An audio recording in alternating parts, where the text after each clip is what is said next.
everybody, this is Jeff. And Kelly. And welcome to Popcorn for Dinner. Today, we're going to talk about a little game that I found. I know I sent it to you, but I don't know if you saw the post on our movies where this was posted. I did not. Yeah. It's, the comic XKCD, like stick figures. And Yes. Lots of pop culture talk and science and all sorts of zaniness. That's what this whole like unpopular positive opinion challenge is what the cartoon was. Basically talking about liking stuff that people don't like. Yeah. As opposed to hating stuff everyone likes. It's hard. The quote under it is people talk about their unpopular opinions about movies. They usually mean hating something everyone likes. Right. But liking something everyone hates is much harder. Yeah. And there's a little comic someone talking about one of the Terminator sequels.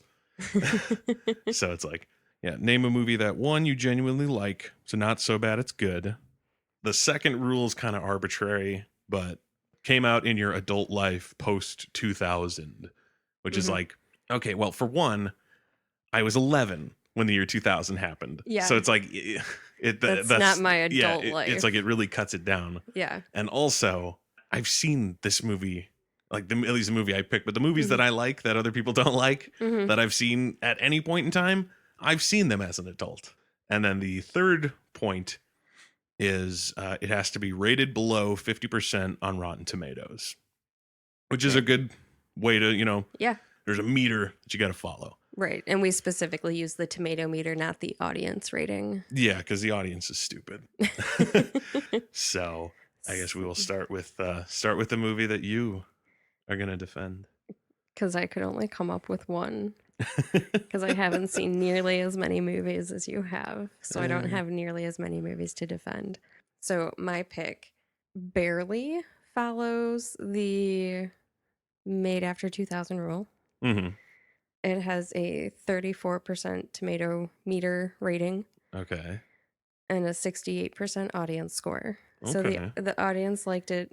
Didn't love it. Literally twice as much as the critics, but still not beloved. Right.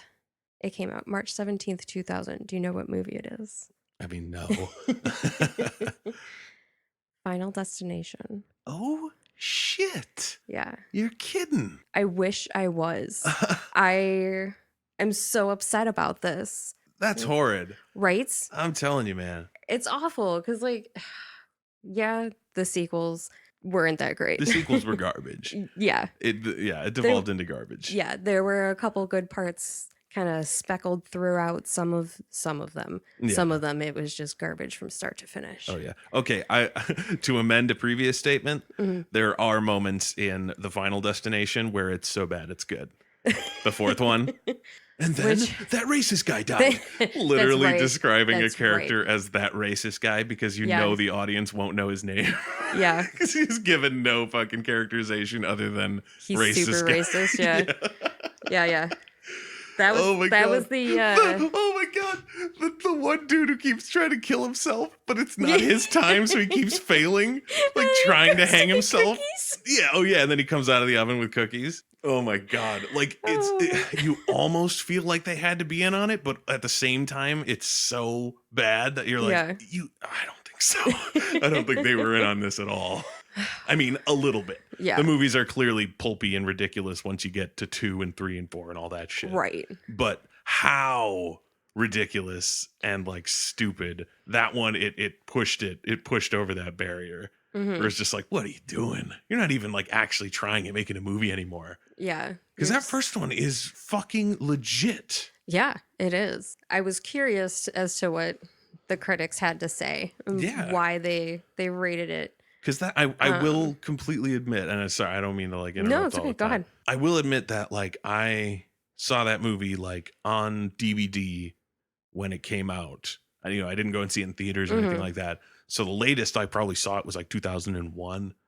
So I was 12, 13 maybe. Right. So I understand the idea of like, it was super cool to you. Yeah. But especially in the face of all those sequels, revisiting it, like I don't recall exactly when. It's been some time in the past 5-6 years or so. I feel like we watched it together. Yeah, it's very possible. Around the time we went and saw because we saw a couple of the sequels. Yeah, we in did. We theaters. did. So like looking back on it, it's like that movie takes itself so seriously for the best. Oh yeah. But it's still funny. Yes. It still has some hysterical parts in it. That was some of the complaints, was like, is it a comedy or is it a horror? Like, Oh. come on. Really? That's what you're going to complain about? This one person says, becomes little more than a typical, if highly atmospheric, slasher film, complete with the cheesy dialogue and gimmicky conclusion. I'm not even gonna like necessarily go like line by line against all these critics and like defend it, but you sit there and you look at that movie and how fucking cool it was as a concept, where it's like, dude, from the start it's a slasher movie. Yeah. That's like the whole fucking thing. It's just that the slasher is death. The slasher is this like this ethereal thing that isn't really there, but it's there, but it's not. It's like it's you can maybe sometimes catch a like something there's on like the corner shadows. of your eye. Yeah, but it's never like directly in someone's view unless it's like right before they die, I believe. I don't even think there's that. No, yeah, there isn't. It's always out of just view. like and it's just wind and happenstance, and it's so interesting. It's like Freddy Krueger, but way more terrifying because it's just like it's just gonna happen to you. Yeah, it's not even a thing where it's like, oh no, there it is, let me run. It's like, nope. Yeah, there's just here it comes. Yeah, there's literally no escape except for being put in a padded room. Apparently. Yeah, exactly. I'm sure there's movie inspirations that they pulled from, but there's so much originality to it. One of the things with slasher movies is that it's like the whole point is the slashing. The whole point is like the body count. Right. So when you start, when slashers start with like Halloween and shit, it's just like, okay, you got a guy, you got some folks, you got a knife, you're good. That's all you need. So then as the movies, continue on and you get different movies, you get fucking Jason. He gets, he's got like a machete. So he has like his own weapon. Yeah. And it's even a little bigger, a little fucking, yeah.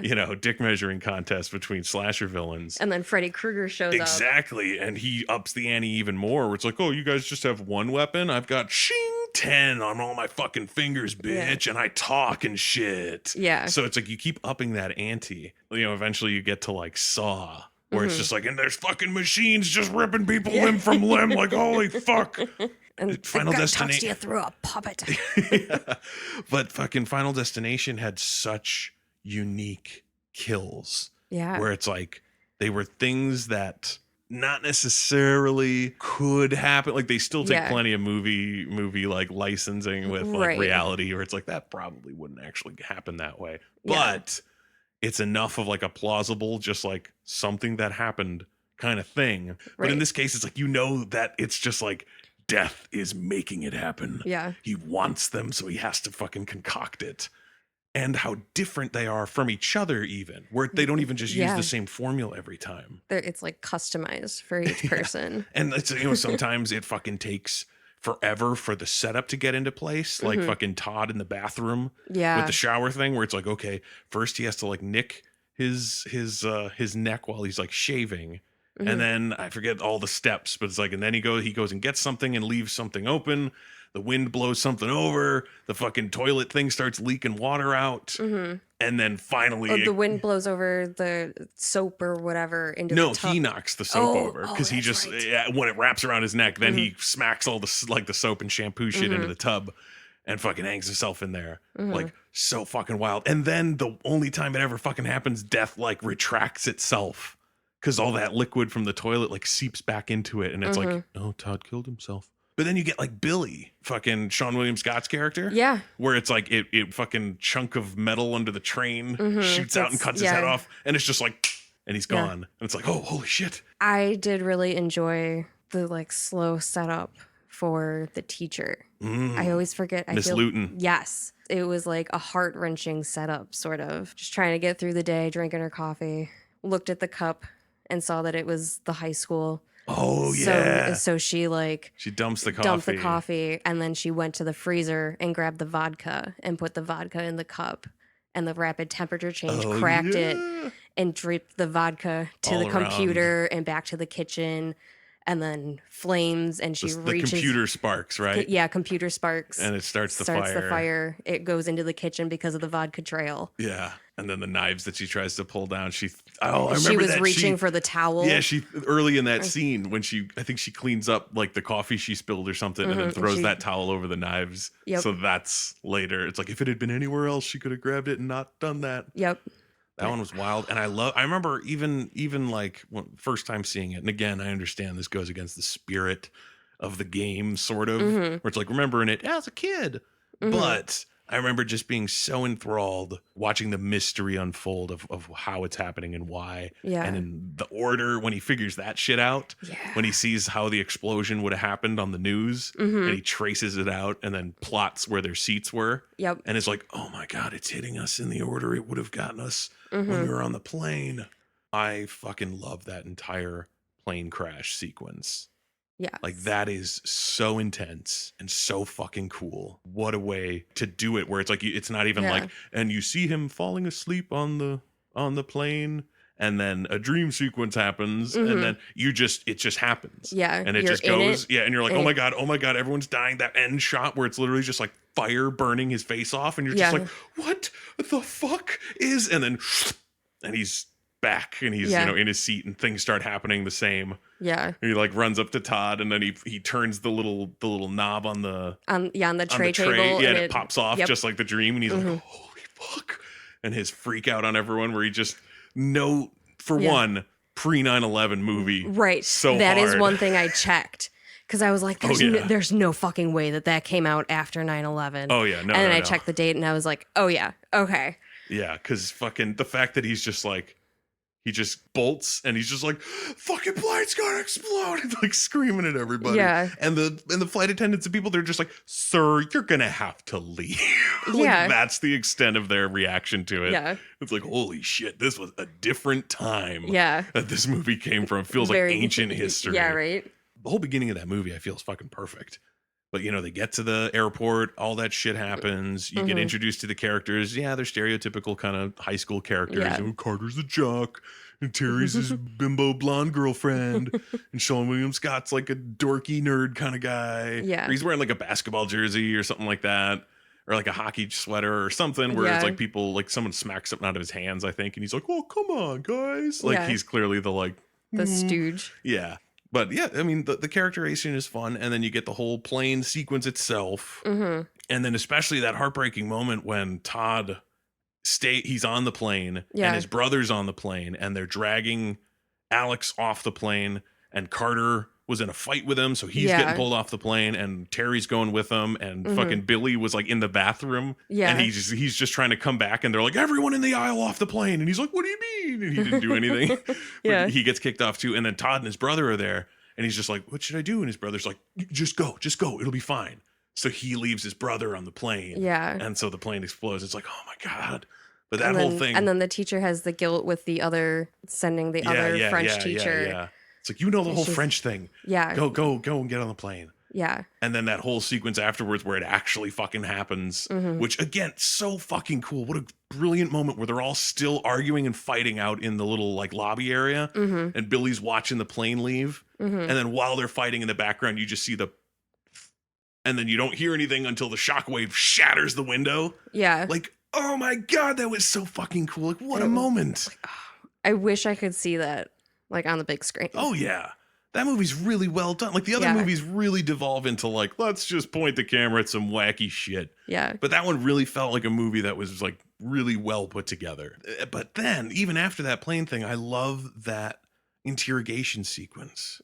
Yeah. When they're all talking to the FBI about it, and it just keeps cutting between character to character to character, giving their bit of it. And Todd is just like, talking about his brother and stuff, and it was real. You know what I mean? Like whenever it fucking got to these other characters in all the new movies, it was like, oh, what happened? They're just like, I got no time for this death business. And there's like a bunch of strangers. Yeah. And it felt very disconnected. It was like, who gives a fuck about this person? Yeah. If they're going to be that much of a dick about it and fight you on it, then just be like, fine, die. What do I give a shit? It's coming for you anyway. Yeah. Nothing more I can do for you. But in this first one, it's like people you really want to save. Yeah. And that's the sad thing. He loses the people he really wants to save first. Yeah. You know, he loses Todd and it's like, oh, and then even Luton, he feels a little bad for and everything. And then it's like, fucking Carter. I gotta deal with Carter. Right. Oh. This is the asshole. So many clever almost death scenes, like the downed wire out front out front of Claire's house. It's towards the end, right? Mm-hmm. Where he like grabs it or something, or it's going for her. I forget how that whole sequence. There's like a pool out. of water or something that she's. Isn't like, it a pool? Didn't she have like an above ground pool, or am I misremembering? Because doesn't it? No, yeah, because it gets punctured. Mm-hmm.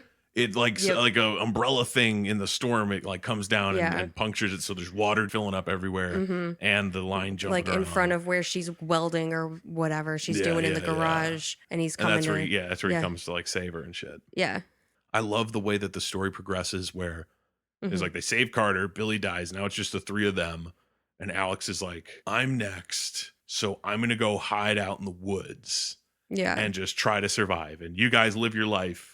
I'll try my best to keep it from getting me so that it won't ever go on to you, or whatever their plan is really going to be. Yeah. That's when he realizes the seat switch or something, where he's like, it wouldn't be me. Yeah. It would be clear. And then he realizes he has to go and like get her or something like that. I think that's what's going on. He has to go let her know. And that's when the whole electricity with the pool and everything. Yeah. I think that's what goes down. Yeah. Which is super fun, and what a wonderful little like end movie twist where it's like, okay, so what's the fucking rest of the movie if he's just locked in a cabin? Yeah. And it's like, well, here it is. Here's your little twist that you forgot about. Like, ooh, a little thing. Like that's fun. So I'm not gonna say that it's like greatest horror movie ever. But I personally would give it at least, I'd say, a 78. I would throw 80 at it right off the bat. I feel like it's good enough to stand up there. Yeah. Where it's like, if you're talking about 80, you're not talking about the Halloween and the Thing and all like the really, really hardcore big time guys. Yeah. But you're putting it above the fucking class that it's currently sitting in. Yeah. Where it's like, wait a minute, you're telling me that Final Destination is a worse horror movie than some of the really bad sequels of those like original classics? Yeah. You know, which I haven't even really looked at those specifically in terms of what their tomato scores are, but it's like, me neither. If it's above that, I'm going to be real pissed. Totally incidentally, I also picked a horror movie. Probably just because those movies tend to get shit on by critics. I feel like that's an easy way to sort of jump on this game where it's like, oh, horror movies always get fucking dicked for no reason. We can bunch of snooty bastards. We can do a part 2 and revisit other movies. Oh, for sure. This one hit me a little hard, and I will admit, again, saw it as a kid, saw it when it came out. Also the year 2000. February 4th, 2000 so in theaters. Just before mine. Yeah, just a little bit before yours. With a 39% tomato meter. Okay. And a baffling to me 37% audience score. The audience score is worse than the critic score. That doesn't happen very often. And especially in this case, Scream 3. What? Scream 3 with a 39% and a 37%. Like, I completely understand. Like, just to preface it a tiny little bit. Yeah. I completely understand the viewpoint of diminishing returns, where it's like you go through it once and it's fresh and hip. You go through it again, especially the way Scream 2 did it, where it was like sort of on purpose. Yeah. The same movie almost. And like where the killer is following the pattern of the original movies. So they even talk about the first movie a lot. And there's Stab, the horror movie, in Scream 2. And there's a scene from Scream played by the characters in Stab that plays during Scream 2. You know what I mean? Like, I understand that going yet another step into that sort of realm is probably going to push a lot of people away. But I fucking adored Scream 3. And even watching it again more recently, I'm still sitting there like 50% or higher. Absolutely. I cannot fathom pushing it so far down. I've seen people shit talk this movie online before. They're almost self-aware, but not. Like, they're so goddamn close. Yeah. Because the way that they talk about it, like the end of that movie, you know, there's that birthday party for the director Mm-hmm. at that mansion. And, a ton of people have been killed. Sydney gets a phone call from the killer that her friends are kidnapped at this party. She's got to come and find them and save them. Yeah. Killer kind of corrals her towards this back screening room and locks her in and starts playing the footage of, her mom and Billy's dad together and, like all this backstory shit. And then he comes out talking about how he's her son, like her illegitimate son. Oh. Not Sydney's, her mom's. Yeah. So it's like we're, siblings. You're my sister. I'm your brother. Half, but whatever. Yeah. All this crazy shit. Pulls the mask off. It's Roman, and everyone's like, "What? Like Roman, the director, the guy who we saw was dead earlier," which was, obviously a ploy. Yeah. But all that stuff happens, and as a kid, I just thought it was cool.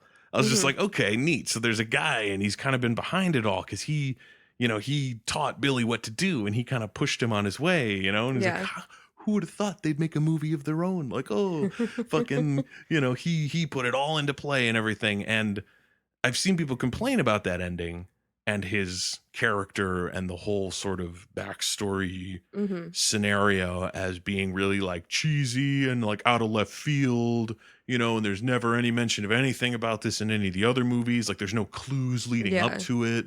And it's just like, that is the point.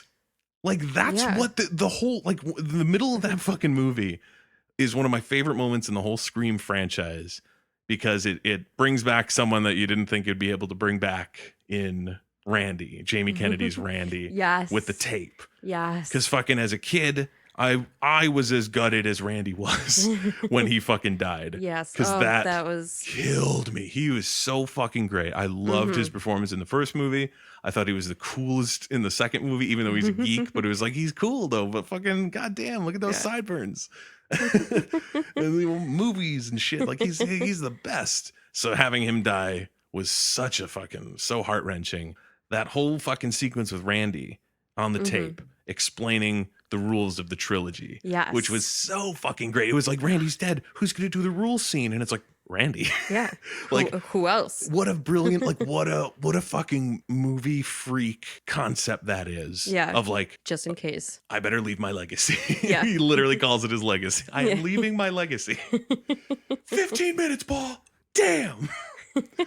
And it's so great too because he's wearing a shirt that he wears in Scream 2. So it's like, oh my God, was that day? Yeah. Like it lends a little depth to like the lore of the series where it's like, oh my God, on that day in Scream 2, he goes and he tapes his fucking Scream 3 tape. Like, holy shit.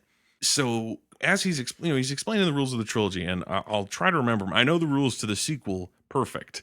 I don't necessarily know if I remember the rules to the trilogy. But he's like, number 1, you got a killer who's going to be superhuman. Shooting him won't work. Stabbing him won't work. By the third one, you got to cryogenically freeze his head or blow him up. Number 2, anyone, including the main character, can die, which was a big like, oh shit. Yeah. And then number 3, or doesn't was that he number like? 3? Doesn't he make mention? That means you, Sid. Yeah. Yeah. And then he says, "This could be fucking Reservoir Dogs before this thing is done," which is a great reference. What a movie nerd pull. Yeah. Right. Didn't get it the first time I saw it, but oh yeah. And now I'm fucking blanking on the third one.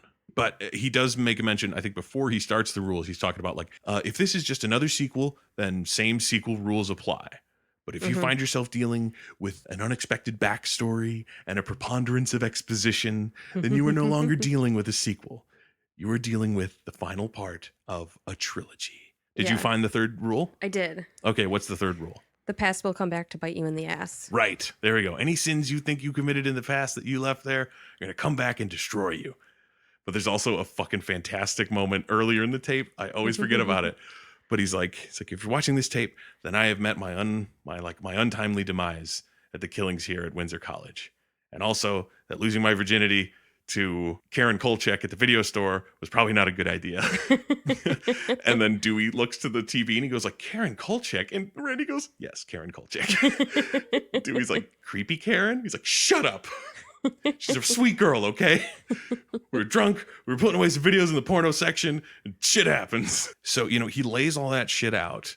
And the end of that movie is literally just doing what his fucking tape said trilogies do. Yeah. Like, that's the whole fucking point of the end of that movie being the way that it is like, this is the way that you do like the ending of a trilogy when you didn't plan a trilogy. Yeah. You know what I mean? It's like, yeah, there's no clues that Billy or Stu or any of that like had a financier or a backer or someone who like told them to do it. Yeah. They really just play it as if they came up with it and they did it. And there's no clues left. In the second movie, also same thing. You know, no concept of, you know, a secret brother or a secret life for her mother or this or that or the other thing. It's clearly like, yeah, we came up with this backstory in the third movie and we're trying to apply it retroactively to the rest of the series. Yeah. That's the point. That's the whole thing. You get a preponderance of exposition. You get all this shit about Billy's dad and her mom, which you heard a little bit about in Scream, but it's like that's all it needs to be. Yeah. It's just Billy's reason for doing this is because he thinks that her family broke up his family, so he's pissed off and he's gonna kill her and all that. Yeah. So it's like that's all you need to know about that. But this movie does what all great fucking like crazy sequels, like the Saw sequels, where it's like they didn't plan that shit ahead of time. They looked at the movies that they had and were like, where can we fucking fit in some backstory shit to make it so that it all runs together? And that's what Scream 3 was. And I think it did it perfectly. Yeah. Like there are a couple of overly ridiculous moments. Like I will admit, like killing the guy in the house with the gas. Yeah. You know, where it's like he like, okay, so you kill the power. What, did the killer leave the lighter on the table for him to use? Like, is he just lucky that there wasn't a flashlight nearby? He would have used the flashlight and been like, oh shit, and not blown up. Like, that is a ridiculously convoluted way to kill somebody. Yeah. But I give it a pass for just the fact that like it takes the series to like its ultimate like meta looking back on its own history while it's redoing it kind of thing. Fucking the whole sequence where she comes into the set for Woodsboro. Yeah. And it's just like, that's fucking the house. Yeah. Like that's Stu's house. That's my house. Yeah. Holy shit. And just revisiting things from her own past. There's something so great about the way that it actually closes that story, which is why Scream 4 really didn't sit great with me. Yeah. I understand the whole concept of like, yeah, it's a reboot, so it's later, and it's not really directly related to Sydney, so her story kind of ended, but she's still in it. Yeah. But then it really becomes about her towards the end of it. Side character at first. And yeah, so it's like, whatever. But I really dug the fact that it ended so definitively. Fucking that last sequence where her and Dewey and Gail and fucking Kincaid, McDreamy, where he's there and they're all like, hey, we're going to go watch a movie.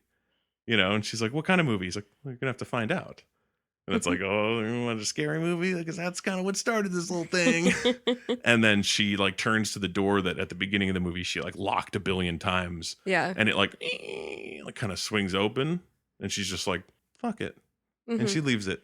And it's like, boom. Yeah. That's that fucking like the moment where it's like, she's over it now. You know, at the end of Scream 2, obviously, yeah. You know, at the beginning of Scream 3, she's a recluse in the woods. Yeah. Like living with an assumed name. Yeah. You know, talking on like battered women's calls from miles away and stuff where it's like she clearly was like, I don't want anything to do with the outside world anymore. Because fucking everyone wants to kill me. And now Roman's gone. He's like the guy behind it essentially. And now that that's all done, she can finally be herself again, finally, all these years later. Because it, as silly as it does get at times, it does play pretty straight with Sydney. Yeah. Like she's never really a joke. It's like you get some gags with Gail and especially Parker Posey, who's playing Gail in the movie. Oh my God. That movie made me fall in love with Parker Posey. I will watch anything with Parker Posey in it because of that movie. She's so fucking funny playing fake Gail next to Gail. Yeah. And like trying to work her. Like mimic her. Yeah. And like doing the same, like swinging her hair exactly how she was doing it. It's clearly not something that was thought out ahead of time. Yeah. But it's so like lovingly crafted from the movies that came before it. I feel like it's just harsh. And I mean, it's specific to this, you know, this challenge. That this gets me so riled up because it's like if you fucking put Scream 3 at like a 51, you honestly don't have much of an argument from me. I'm not going to argue that it's like the best fucking horror movie in the world. Right. Or, you know, equal to the original or anything crazy like Mhm. that. It's just like I don't understand giving it so much shit because it's not a bad It's fucking not movie. that It's bad. not that bad. Exactly. Like I don't even necessarily want to say that it's great or anything like that. It's just like, But it's good. yeah, it's a good fucking movie. I love that as a series. It's a very consistent series to me. And Yeah, I'm sure there's people who can argue till they're blue in the face about the trilogy. inconsistencies.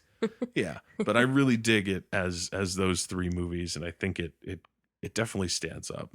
Personally, I like with Final Destination, I would definitely give it like an 80 or something. Give it something real good because it's like that's a fucking it's original, it's unique, it's one of a kind, really of a kind Mhm. of movie.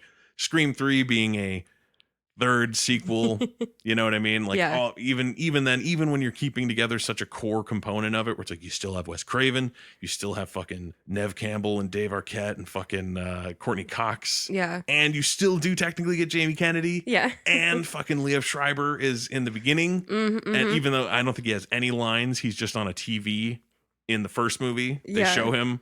And then the second movie, he's brilliant. And then the third movie, he just has that opening sort of scene. Yeah. But it's like you have this core that goes from each movie, and it does even extend in the fourth movie, just without Jamie Kennedy. Mhm.